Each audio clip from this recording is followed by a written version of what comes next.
one, fight. And that's the bottom line. And his kick is good. I need a weapon. You cannot escape. You forget 1,000 things every day. How about you make sure this is one of them? Here we go. It's time for the main event. What's up, and welcome to the Single Player Experience Podcast, the podcast dedicated to all things single player gaming. I'm your host, Sebastion, and each week we'll dive into the latest news, in-depth reviews, and handpicked recommendations to enhance your solo gaming journey. Whether you're here for the newest releases or the hidden gems, we've got you covered. So grab your controller or whatever it is you do while listening to your favorite podcast. Hopefully this is amongst them, and let's get into the world of single player games. Now, today we've got a stacked solo episode featuring hot takes, frustrating bugs, and a game recommendation that you don't want to miss. So without further ado, let's get into it. All right, what about that one? That one was great. Great. All right, y'all. So I want to introduce the first topic of the show. It's a brand new one that I'm introducing for the solo episodes. It is, what have I been playing lately? And it's pretty much self-explanatory. I want to dive into what I've kind of been playing as a solo gamer to kind of give you a glimpse of my solo gaming journey as it is right now. So as a gamer, I've always kept a sports game in my rotation. They're my comfort food. They're the games I use to shut my brain off, relax, and enjoy the grind. I don't dive into the multiplayer modes, I stay true to that single player life, but instead I pour hours into building up a franchise and going from rags to riches, especially in a career mode. Lately, I've been juggling a couple of indies and Avowed as my main story-driven experience, but I felt like there was a big hole in my gaming diet. I haven't been vibing with 2K, still feeling the type of way after the controversial trade involving my Mavericks, and so I've been feeling the type of way about basketball, specifically about NBA 2K. It still hurts to play. And Madden, if I'm being real, has gotten stale as shit. What sports games does that leave me? I've still got a little bit of beef with college football 25 right now, so yeah, I was kind of scrambling, trying to figure out what was going to be the game that was going to fill that void. Thankfully, enter UFC 5. I played a little bit of UFC 5 a while ago, probably when it launched, about, I want to say that was 2023, and it's a fun game. It was a decent time, but I had other stuff around that time frame that was really taking my attention away from it. I love the UFC, Right off the top, I want to say that I've been a huge fan of the UFC since the legendary Forrest Griffin versus Stephen Bonner fight. Arguably, in many people's opinions, the most important bout in the sport's history. I watch every numbered event and have played the UFC games pretty much since day one, since the first drop of UFC Undisputed. So when UFC 5 dropped on Game Pass, I knew I had to give it a go. And this is one of those games that I can genuinely say is the most janky-ass experience that you can have, but I'm loving that janky-ass experience. The improvements to the gameplay, if you've played any of these games, are absolutely real in this edition. The action runs buttery smooth at 60 frames per second, especially if you're playing on PS5 and Xbox Series X. The striking feels sharper and more responsive than ever. Defensive mechanics like blocking and stamina tweaks have actually made the game feel a lot more balanced than, previous editions. And I really think the cinematic KO replays are absolutely brutal. Sometimes they even look a little bit too realistic. Sometimes they look campy as shit. But they really add something special to the game. I have been enjoying my time. Like I said, I've been grinding the career mode, and it scratched that franchise building itch for me. I rolled a female fighter in the strawweight division, focusing on mostly, wrestling, ground and pounds, submission games, that sort of thing. And I really kind of honed in on making my female fighter as good as possible in those areas. I definitely got my ass rocked in the early fights of my career modes, rookie mistakes because I didn't level up my head movement or my chin durability around that time frame. I was strictly focused on being a good wrestler because I knew that strawweight division in the upper echelons of that division was going to be stacked full of good wrestlers with strong techniques and strong submissions. But so I really wanted to grind that aspect into my build early on. So that's what I focused on, and I got my ass rocked a couple of times, but I managed to scrape through with some takedowns and some lucky, bail saves and avoid defeat each time. And I took my female fighter character, her name's Marley, and I managed to climb my way from the WFC? Yeah, the WFC is the minor league there. WFC, and claw and scratch my way into the UFC. I've been climbing my way into the top 15, and yeah, it's been a good ass time. Look, I know that this game is not going to be for everyone. It's been memed to, at least the previous games have been memed to death as being one of the jankiest sports games you could play. But I'm gonna be real with you. If you're in the mood for a sports simulation game, you love a good underdog story, you like actually a good fighting game, this one is not going to just blow your controller away from you, but you're gonna have a really good time. This one might surprise you.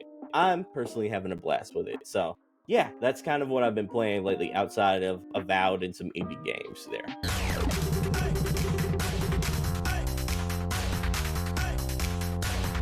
All right, so now that segment's over, I want to get started with new segment number one, story number one, if you will. Civilization VII, the numbers tell a story. So when Civ 7 was released and announced, I was excited. I love Civ 5, I love Civ 6, and between the two games, I probably had about 1,800 hours of gameplay put in between just two of those games. I didn't really have a PC growing up, and Civ 5 was what really introduced me into PC gaming. And ever since then, I have become a Civ sicko, absolutely obsessed with the franchise. It's one of those games I can always play and always have a good time, especially starting a campaign from the very beginning. The Fog of War is absolutely incredible. There's no other feeling like it in gaming. So when Civ 7 was announced, excitement was palpable, not just for myself, but from all the fans that are fans of these 4X strategy games. The trailers looked stunning. The dev interviews hinted at major improvements. The fans hoped that this would be the next evolutionary step in the iconic story in strategy game franchise. But if you fast forward to launch day, and things weren't quite as expected, to say the least. Everything was a rocky ass launch. Yes, Civilization VII still holds a fantastic and loyal fan base, but compared to the previous entries, the numbers are painting a very different picture. According to the Steam charts and other tracking sites, Civ 7 debuted with nearly 40% fewer concurrent players at launch than Civ 6. That's a significant drop off, everybody, for a series that's used to dominating the strategy genre and dominating Steam in general. Now, don't get me wrong, there's clearly a hunger for Civilization. You don't drop tens of thousands of concurrent players without having a dedicated fan base and a dedicated core. But the reduced player count might reflect a growing sentiment. Civilization 7 didn't innovate enough or didn't look appealing enough for a lot of people to keep longtime fans hooked and engaged. Those are the ones that did want to play it. The ones that didn't want to play it, Civilization looks like a huge departure from what people liked about 5 and 6. So is that a big part of the issue? Well, many players feel like Civ 7 is more of a repackaged Civ 6 with slight improvements. The UI has received some polish, but a lot of criticism. The leader animations are flashier, but gameplay-wise, some fans say it feels like a glorified expansion rather than a truly new installment. Here at this podcast, especially with me being a huge Civ 7 fan, a huge Civ fan in general, we'll keep an eye on the updates, but right now the launch hype is simmering down faster than what anyone could have expected. I'm hoping the game could bounce back. This is a game that absolutely gets better over time. I remember there was a lot of controversy when Civ 6 launched, and a lot of people thought that game was a huge drop off from Civ 5. Lo and behold, the game was updated and updated and updated, expansion after expansion, with 2 great expansion packs, by the way. And that game sort of became a juggernaut in the 4X field. It became a lot of people's favorite Civilization game. So I do think it hurts my heart to see that Civ 7 didn't come out of the gate and take the world on fire, but I do think if we give the development team some time with their proven track record, they can come out and put out something masterful within the genre, and also, you know, like bring Civ back to its previous highs. So here's the hoping, at least. Maybe I'm just being optimistic as a fan of the Civilization games. I personally, as of this recording, I played a little bit of Civ 7, but not enough to actually dive deep into it. But my early impressions were that it was good, but it was sort of a huge departure. I'm waiting for a lot of the updates before I really just dived in deep and let myself get lost like I usually do in Civilization games. So, anyways, let me know what you think of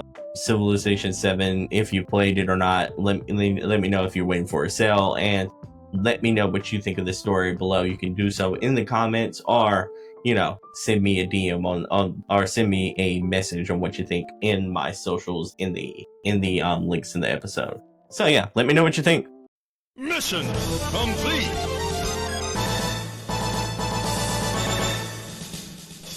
All right, with that said, let's go from story number 1 to story number 2. Story number 2 is College Football 25 and the Broken Dynasty Mode. Yeah, this story is kind of extremely personal to me. If you've been waiting years and for college football to make a comeback in the video game industry, like many, College Football 25 had your full attention. But for all the excitement, all the palpable, hype that was surrounding this game, one of the major modes is causing heartbreak around the community. It's the Dynasty Mode.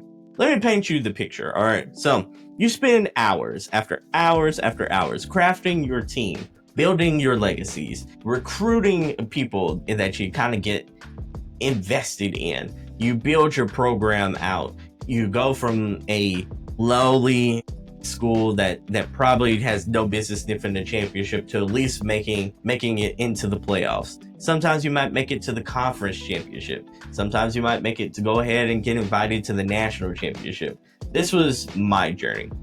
And evidently this was the journey of a lot of people. This is the mode that a lot of people enjoyed, the Dynasty Mode.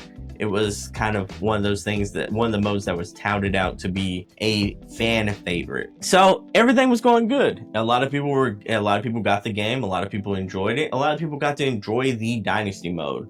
But then out of nowhere, a brutal error message hit for a lot of people, myself included. Let me read out the error message so that you kind of know what's going on. It says, your league has been unloaded due to the server issues. Recent changes may have been lost, and you have been returned to the main menu. So let me pause real quick. Let me pause everything going on. Let me stop the B-roll right here, and let me pull up a video of what I mean right now. So for the people who are listening as a audio podcast, let me kind of paint the picture. So you go into from the home screen after the game loads up, you can go and you can click the Dynasty. You can click Dynasty and you can quick load into your Dynasty just like you normally would do. And instead of loading into your Dynasty, you get an error message that pops up. And the error message, unfortunately, states kind of what I was saying earlier, that, unfortunately, it states your league has been unloaded due to server issues. Recent changes may have been lost. You have been returned to the main menu. So, in other words, they deleted all of your save information about the Dynasty that you worked really hard at completely away. And this sucks. Absolutely sucks. So, players have been reporting this bug since launch, by the way, and it still hasn't been properly resolved. 8, 9, 10 months later, we're about to go closer to a new game now, and yeah, it still hasn't been resolved. Here's what some of the frustrating gamers had to say on EA's own support forums about this issue. Here's a quote straight from this guy. I think it's pronounced Too Deadly BB. So his quote was, I've been playing this one specific online Dynasty file since July, and I was in year 16. God damn, year 16. That boy's putting this at work. Anyways, back to the quote. Then after your maintenance update, I get this same message. I can't even load into the file. This is the most fun I had with an EA game in a long time, and you will ruin it for me. He's not the only one. Here's another quote. Gaggle hard shared. Yes, I'm getting an error message. It only happens in Dynasty Mode, and it only happens on one specific Dynasty League. I tried restarting my console, uninstalling and reinstalling the game, and loading the college file, but nothing worked. Gaines 850 stated that he had a similar issue. Here's his quote. I've had this issue with the last 5. Count it, 1, 2, 3, 4, 5. Like Booker T says, the 5 time. So he's had it in the last 5 online dynasties. Please help. And it's not just early issues we're talking about. We're talking about long-term frustrations. I personally experienced this bug in January of 2025, and others reported it even during the Christmas season of January 2024. Brat119 asked, did this ever get resolved, EA? I just had the same thing happen to me in an online dynasty I had with another friend. Extremely disappointed right now. Big E, too hard to guard, added, League has been running since July. Very disappointing, and many hours, blood, sweat, and tears have been placed into this dynasty. Perhaps the most telling and damning quote came from a guy called Pistol Pete 1. Same thing happened to me. They recently told me I should just look at starting a new dynasty with no help, hoping for a fix or address of the issue. End quote. God damn, everybody, that's brutal. That's brutal. This man went and asked for help, and they just told his ass to start a new dynasty. That's absolutely brutal. It's unacceptable, and I think this is just criminal, to be honest. It happened to me, and I was pissed. Let's be clear. Asking players to start over is not a solution when your game mode is built around long-term progression. Dynasty Mode should be the heartbeat, the absolute heartbeat of college football 25, and instead it became a cautionary tale for how not to handle technical issues. I hate this for everyone that's experienced this issue like myself. It sucks, it absolutely does. Evidently, this happens more so with online Dynasty Modes from all the error messages that I read, and this was coming from the EA message board, and where I deep dived and saw how many people left comment after comment about this issue. And it turns out this is one of the only modes that really has an issue is Dynasty Mode. This, it turns out Ultimate Team wasn't affected by online server issues, so go figure. Though the mode that didn't actually have microtransactions works like shit, and the mode that actually had all the microtransactions into it, the monetization aspects to it, works flawlessly because they want that money. So yeah, if fans of the Dynasty Mode, we absolutely got hoed and hosed. Unfortunately, I hope that they either fix this issue for the future or at least fix it in college football 26. Here's to hoping. But until then, I think I'm done playing this game.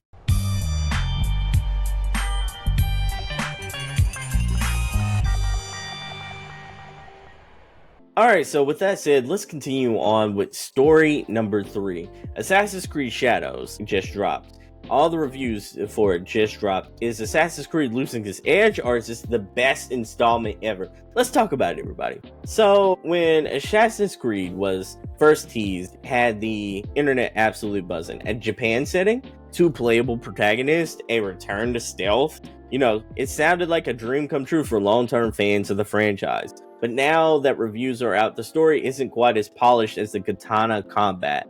Currently, Assassin's Creed Shadows sits at an 81 on Metacritic with an 87 critic reviews. That's not bad. Not bad at all. That's nothing to sneeze at. But I gotta admit, it's nothing spectacular either. Digging deeper into the reviews reveals that a more complicated reality, if we're being honest. Game Pressure scored it a 7 out of 10, stating, Assassin's Creed Shadows is a game full of contrast. On one hand, it offers solid stealth, mechanics, and a great combat system, but on the other hand, it features a lackluster storyline and generic as shit exploration. I added the ass shit into there to just, hype it up a little bit. But anyways, it's a generic explanation. I shouldn't have done that. Anyways, Dual Shockers was much harsher, giving it a 55 out of 100, saying Assassin's Creed Shadows is a bloated collection of uninspired quests that quickly turn into a repetitive, boring grind. The art and history team deserves recognition, but it's wasted on a narrative that goes absolutely nowhere. End quote. And honestly, I can't say that I disagree. I think the combat and stealth are absolutely decent. I'm gonna pull up some B-roll real quick of my personal game footage because I've been playing the game too. I haven't put out my review for it yet, but I've been playing the game. I've been enjoying it. I don't think my criticisms are quite as low as 55 out of 100. I feel like that's a little more aggressive than where I'm currently falling at in the game, but currently about 20 or so hours into the game, I think the game is fine. I don't think the game is like super great. I don't think this is like, as a lot of people wrote in their reviews, like, oh, Assassin's Creed's back, like this is Assassin's Creed's return at the top of the mountain. I don't think we're anywhere close to that, but I don't think this is a bad game at all. I feel like it's kind of middle of the road, just like Assassin's Creed games have been, especially the open world RPG ones. Like I loved Valhalla. Well, I loved Odyssey. Valhalla I thought was decent and a good time. It wasn't necessarily anything that made me say, damn, that's some fine ass, open world RPGs gaming there. It didn't make me say that personally. It didn't, like blow my socks off or anything like that, but I had a good time with it. It feels like a popcorn flick series for me, like almost like Jurassic Park. The latest Jurassic Park games are like how people treat the Meg 1 and 2, where like they like the franchise, but no one's like, shit, we're watching like cinema at its finest. That's how Assassin's Creed feels to me right now. Anyways, pulled up some B-roll here. I want to get back to what everyone else has been saying about the game, because I'm not quite. I want to finish the game before I actually pull out my full-fledged review. My review, I guess you could say, like my review in progress, is that it's a fine game. I think like the cinematography and the game and open world atmosphere is like it has beautiful moments, but it also has some rough edges. I think like the cutscenes are great and easy to look at. I feel like the story isn't quite grabbing me, but I didn't expect this type of game to be like a story that would make me feel anything more than just like a means to an end type of situation. So yeah, I think the gameplay is fun. Like it's repetitive as shit, but the gameplay is fun. I like mowing people down. I like assassinations. They have this cool little thing that lets you do like instant assassinations regardless of your level. I turned that shit on and it changed, like it made the game so much more fluid and fun, instead of you being like there being a level barrier on who you can assassinate. So I'm like, that made everything fun. I don't think like Yasuke is like one of my favorite protagonists in the Assassin's Creed lore, which is a shame because he was probably one of the more interesting aspects that I was looking forward to from the outside looking in. But again, I've only played like 15 hours of the game. It's an Ubisoft open world game, so I probably got like maybe 30 more hours to play. So who knows? Maybe my impressions will like turn around and this will end up being a game that I consider one of the best of the year. Anyway, so getting back, I deviated from what I said I was going to do, giving back to like some of the reviews of what other people were saying.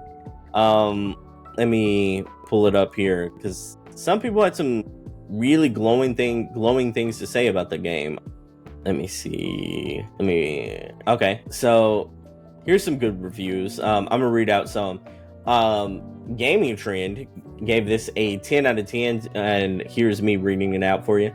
Assassin's Creed Shadows represents a excellent amalgamation of not only the next-gen Assassin's Creed titles that started with Origins, but also plucking some of the best elements of those that came before it. It's a graphical powerhouse that combines with compelling characters, and meaningful and impactful story that takes risk, and refined gameplay mechanics. This is the new benchmark for the series and a high bar indeed.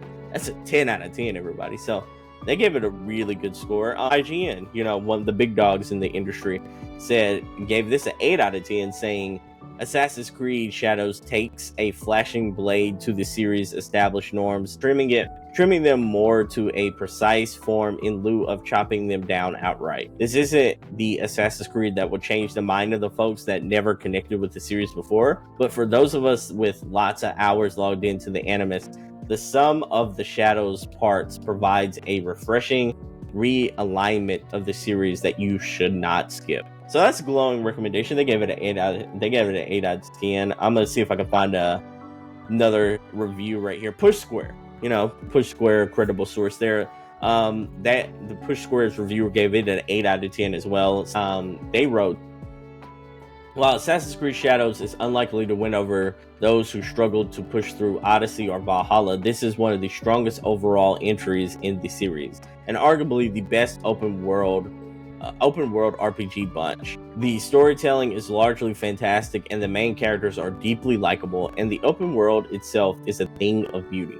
So yeah, it seems like critics are kind of in line with what they thought about with Assassin's Creed Odyssey and Assassin's Creed Valhalla. Looking at the reviews on Metacritic for both of those, this game is right in line with both of those. Those games sit at like around at 82 and 83. This one's at 81. So anyone who liked those games are probably going to like this one as well. Let me know in the comments below what you think of AC Shadows. Are you currently playing it? Are you waiting for a sale? Because Ubisoft is notorious for dropping their games on a sale, unlike Nintendo. And are you going to play this game? Do you feel like you're not for a certain reason? Do you feel like you're waiting for Ghost of Tsushima to kind of get your samurai / ninja kind of fixed? Let me know what you think in the comments below, and let me know your thoughts.